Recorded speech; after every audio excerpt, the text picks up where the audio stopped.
Today on UW 360, the mystery and intrigue surrounding this piece of art and how a Northwest labor union helped get it on the walls at the University of Washington.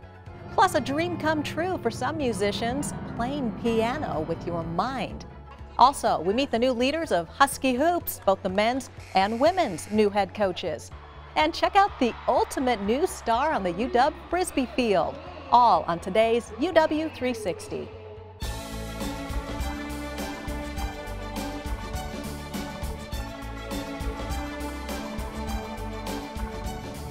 Hi everyone, from the University of Washington, I'm Carolyn Douglas. Welcome to UW 360. Dozens, if not hundreds, of works of art are displayed throughout the UW campus. Each one has a story to tell, and many tell a story from Washington's history. And in the case of one piece, that story is also a bit of a mystery. Austin Siedentoff follows one researcher's dive into the labor archives of Washington to uncover the story of this mysterious mural. For most students attending class at UW's largest lecture hall, it hovers just out of sight. If they were to look up, they would see a piece of history.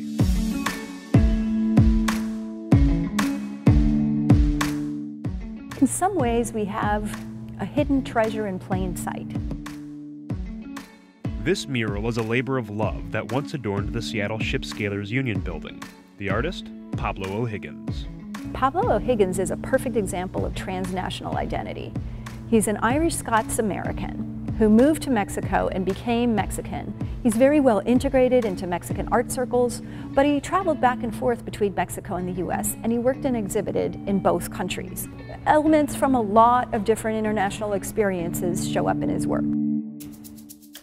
O'Higgins finished The Struggle Against Racial Discrimination in 1945. His striking symbolism is heavily inspired by Mexican mural tradition and speaks to the fight against bigotry and oppression.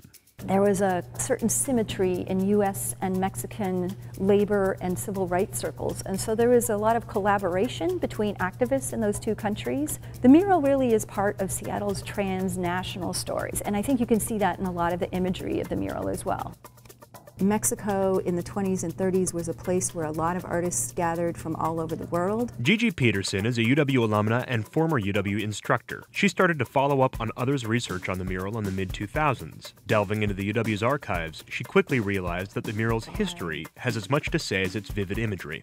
It became a very interesting project, and one that I certainly could not have done without those archives.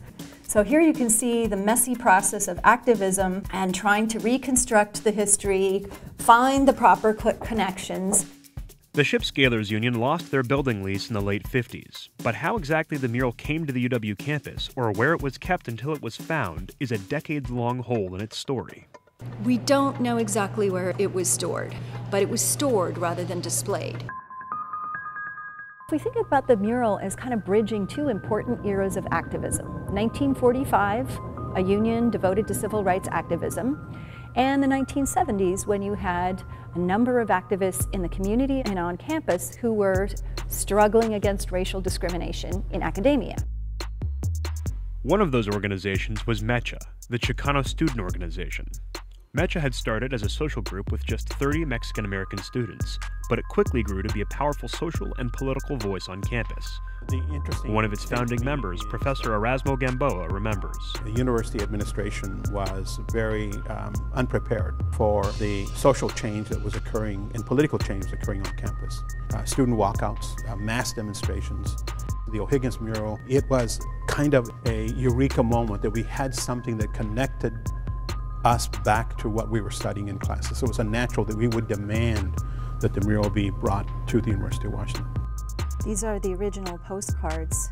I believe important pieces should be brought to the eye of the public, and so I think it would be a tragedy if this was still sitting in a shed rotting away. Archives provide the details of how one goes about restoring a mural, demanding that it be found and that it be restored. Possibilities are endless for research in the collections. I have only scratched the surface, but there's a lot more that others can unearth. The struggle against racial discrimination was finally restored by O'Higgins himself in 1976 and hung high in Kane Hall, waiting for someone to just look up.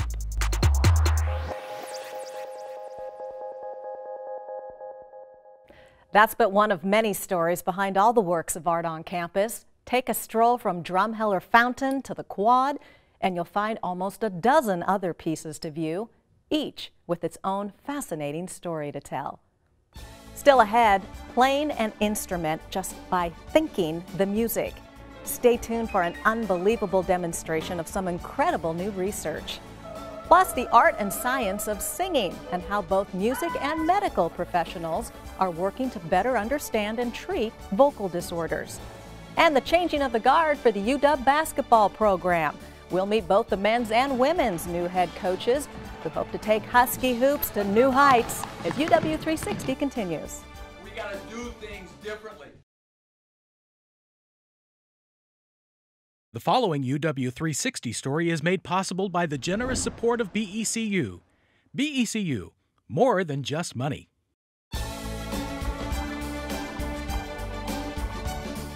Welcome back to UW 360. Here's a story you really have to see to believe. People playing music simply by thinking it. That's actually happening at the UW Center for Digital Arts and Experimental Media. And it's a reflection of how art and science are intersecting with the goal of finding new solutions to age-old problems.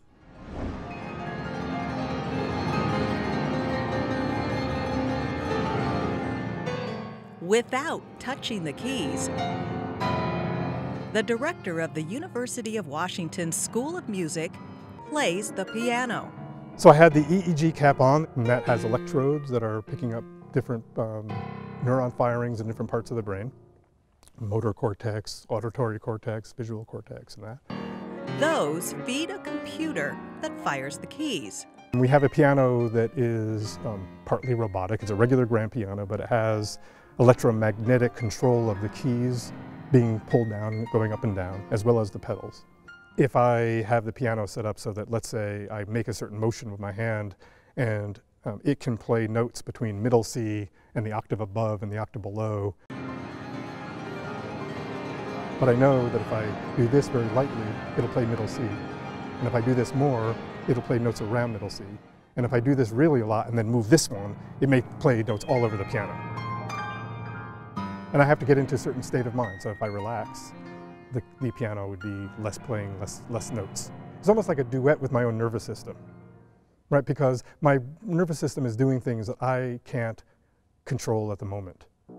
Also performing, Professor Juan Pampin, co-founder of the university's Center for Digital Arts and Experimental Media, known as DXArts. Pampin orchestrates 3D audio recordings directed by brain waves from a musician meditating on stage. He relaxes a lot and gets a lot of alpha waves coming from different electrodes. Then the sound of birds will come out of the speakers.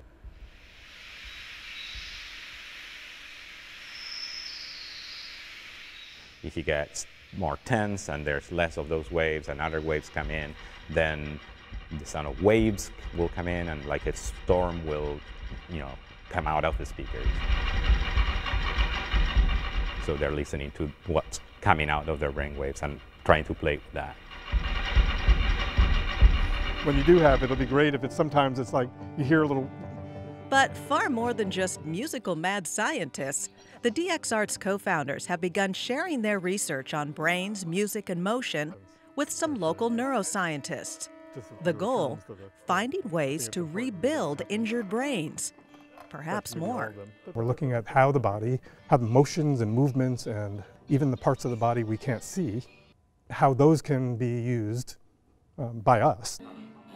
Learning from highly trained musicians, we can have them transfer that knowledge to people that cannot play.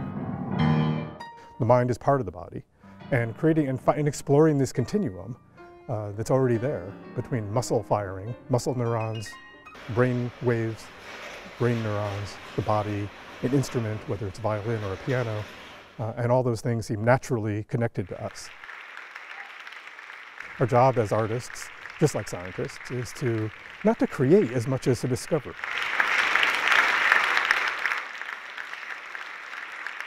Is he processing a series of sinusoid tones? Students often play a part in the discoveries made at DXArts, which teaches a wide variety of futuristic fine arts, visual and audio sciences, virtual reality, gaming, mechatronics, robotics, fabrication, and really just about anything a student's brain might conjure up. Well, if that isn't interesting enough for you, the DXArts program also has an off-campus facility called the Ballard Fab Lab. It's full of tools and creative gadgets that can be used by DART students for almost any type of short-term project. Okay, now from thinking music to singing it. There's a real science to singing and a whole field of professionals who study voice science, vocal performance, and voice disorders. Many of those professionals came together this spring at the UW for the Northwest Voice Conference, which, as you'll see, is far more than just do-re-mi. The anxiety in injuring your voice can be crippling. The Art and Science of Performing Voice is a conference that brings together therapists, doctors, and so the endotracheal tube just sits right behind, voice coaches, so there's a trick that you can do where you start off an octave lower, and performers to learn how to recover from injury and how to practice good vocal health. Something we never take for granted. This is a conference where we are combining all aspects of voice care. Teachers of singing, voice therapists, and physicians who take care of voice problems. Now we'll switch to the microscope view. Attendees got to see an actual operation, watching Dr. Murati treat a patient with a paralyzed vocal cord. His goal? Demystify the operating room and lower the patient's anxiety. We took this idea of showing an operation to this mixed audience of voice therapists, but also to singers and teachers of singing. Their students, their clients, they go through these medical procedures, and with my colleagues, we work together to really aim to demystify the operative experience. We're aiming in the back of the voice box. One might think that medicine is the science and the performing voice is the art, but not so.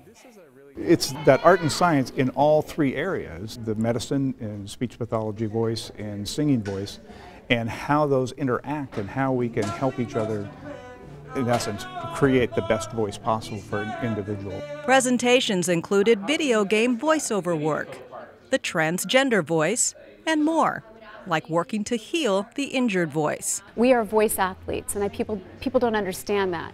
So like any football player, right? If they get injured, it really impacts their career, their emotional well-being, all of it. So it's our job to address all of that with our singers when they're injured. It's absolutely excellent. In its second year, the conference is receiving glowing reviews. The level of intellect, the level of research, the level of creativity and humility presented here is just second to none. It's really superb. We have one of the top-rated speech and hearing sciences programs in the country. So it's just natural that we can come together and put on a very creative, innovative, and exciting conference. We want to be able to take our paintbrush and... The team approach is paramount in the work that we do. Medical, speech pathology, singing teachers, voice coaches in theater. There's a very, very wide range of people that come into play for the art and science of voice.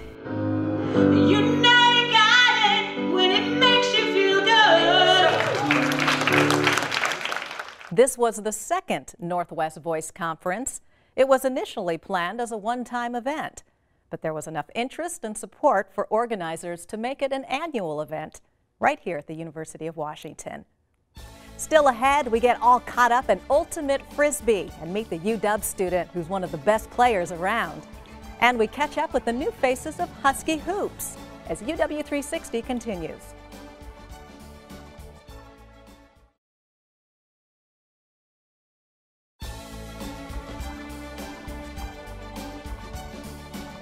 Welcome back to UW 360.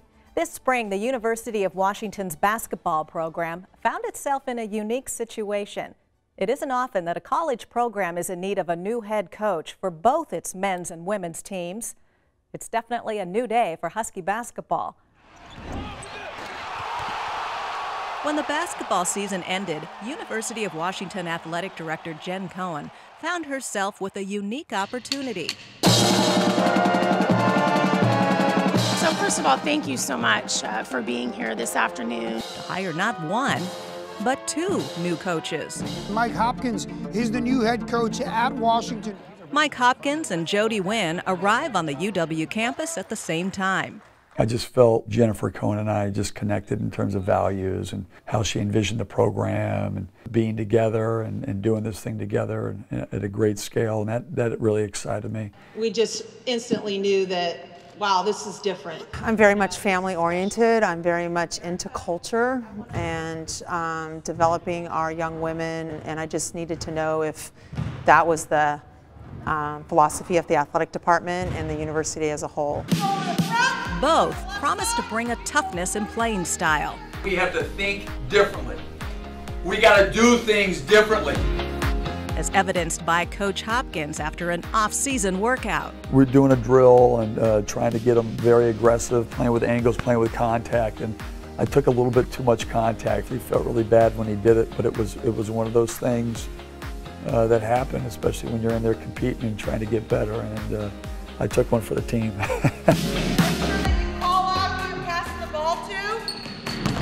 Fans can expect to see that toughness, that grit from both teams on the court. We might not always be the most talented, might not be the biggest, might not be the fastest, but we will always play hard. And it's all about the people. You push them and you stretch them, and that's what we're trying to do here, and to really help these guys reach their potential. I'm Mike Hopkins, the head coach of the University of Washington. Go Dogs! Beyond campus, the basketball talent found in Seattle and the Pacific Northwest was another attraction for both Wynn and Hopkins. One of the great attractions of this job was the backyard. Not too many places in this country have as much talent right in your backyard that they have in Seattle. You can attract some of the best student athletes from all over the country, if not the world. While opening night is still months away, both coaches are already imagining what it'll be like when their teams take the court. The team usually takes on the personality of the coach, and that's my personality. I'm a fighter, I'm a grinder, and we'll definitely have that personality on the court. I'm excited for the girls more than like me, you know. It's their opportunity, it's their time. We're gonna have fun playing the game that we love to play, coaching the game that we love to coach.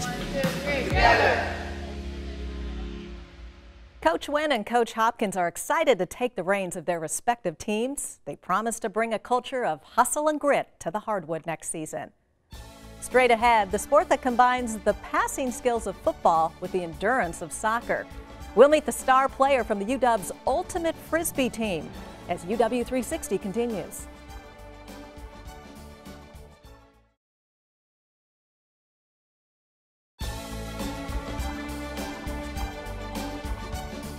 Welcome back to UW 360. UW student athletes have a grueling schedule with practice, travel for games, and a full course load. But one UW student has taken it even one step further by captaining both the UW's ultimate Frisbee team, the Sun Dodgers, and Seattle's team, the Cascades. Austin Siedentoff introduces us to Khalif El-Salaam, or as his teammates know him, Leaf. We get better and better. We get better and better. Till we can't be beat. Till we can't be beat. Won't be beat. Won't be beat. Week by week. Week by week. We train hard and hard. We train hard and hard. Till we are stopped. Till we are stopped. We won't stop. 1, 2. Ultimate Frisbee is life for UW senior Khalif El-Salaam, better known as Leaf. It's a combination of basketball, soccer, and football. It's a very fun sport that needs very high levels of athleticism, but also incorporates spirit and sportsmanship. Leaf has been playing Ultimate Frisbee for over 11 years and is currently captain for 3 different teams, including Seattle's professional team, the Cascades, and UW's team, the Sun Dodgers. Why is it worth it? Well, first off, the 3 teams that I'm choosing to play for are great teams and are teams that I can win championships with, and your boy wants to win championships. Hey, make space! Spacing! And being able to ride or die with both my teammates who care a lot and are very, very, very good players, I think that's what makes it worth it. The goal in Ultimate Frisbee is to complete a pass to a player in the end zone. players cannot run with the disc and have only 10 seconds to throw to a target, making for a fast-paced game with dizzying bursts of speed, leaps, and dives. Defense in terms of Ultimate is probably one of the biggest things. When you see LeBron come up and block somebody off the glass, it's like super wild. So there's just like, that is the equivalent that I think of. He has a tremendous passion for the game. Out of all the people I've coached, his just fire and joy to compete and play right up there at the top, and it's infectious and it makes other guys want to play hard and compete really hard as well. This year, Leaf has his eyes set on the Callahan Award, given to the most valuable player in collegiate Ultimate. Each team can only submit one player, and as a senior, this is Leaf's last chance to win after making it to the top 5 nominees last year. Give me some good news! I'm gonna nominate myself for Callahan. Anyone disagrees, beat me during practice, because I'm gonna be trying extremely hard. Oh yeah, he's a huge talker. He has an ego. He loves himself, but he deserves it. He's that kind of player. He really brings the fire. I think he's one of the best captains I've had because he makes everyone work really hard. 1, 2, shoot up! Whatever you can say to get your teammates pumped up to come out and ball at practice, a little smack talk here and there. I mean, that's just how I go. We can expect great things from Leaf, and as he would hope, great things for Ultimate Frisbee. The reason why I love Ultimate now is the amount of trust, love, and like support there is in the Ultimate community. To be serious, it like really means a lot to me that my teammates support me in this and want me to win as just as I want to win.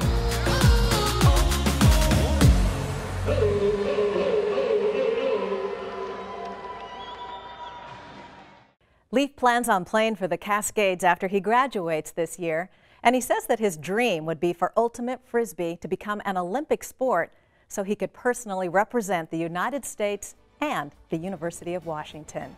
And that does it for this edition of UW360. If you'd like more information on any of the stories you saw today, just head to our website at uwtv.org/UW360.